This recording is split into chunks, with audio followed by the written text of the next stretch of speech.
আসসালামু আলাইকুম রহমতুল্লাহ। কেমন আছেন সবাই? আলহামদুলিল্লাহ, আমি ভালো আছি। আমি যশোরে আসছি। আমার এখানে আপনাদের ভাবির বাড়ি, তো একটু গ্রাম্য পরিবেশে ঘুরতে আসলাম। সত্যিই মনোমুগ্ধ করে, মানে একটা পিওর একটা অক্সিজেন পাওয়া যাচ্ছে। আর কি সুন্দর চতুর্দিকে বাতাস, পরিবেশটা আপনারা দেখবেন অন্তরটা একদম জুড়িয়ে যাবে। আমরা যেটা করল্লা বলি ওইটা করল্লা ক্ষেত। এটা পাশে আছে এটা পানের বরস, এই যে দেখতে পাচ্ছেন। এরপরে ওই যে দূরে আরেকটা, ওটাও পানের বরস।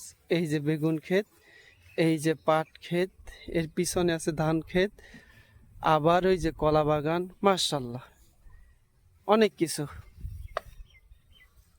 খুবই সুন্দর লাগতেছে। আপনাদের কার কেমন লাগতেছে একটু জানাবেন ইনশাল্লাহ।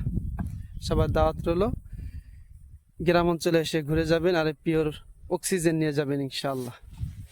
সবাই ভালো থাকেন, আল্লাহ হাফেজ, সালাম আলাইকুম রহমতুল্লাহ।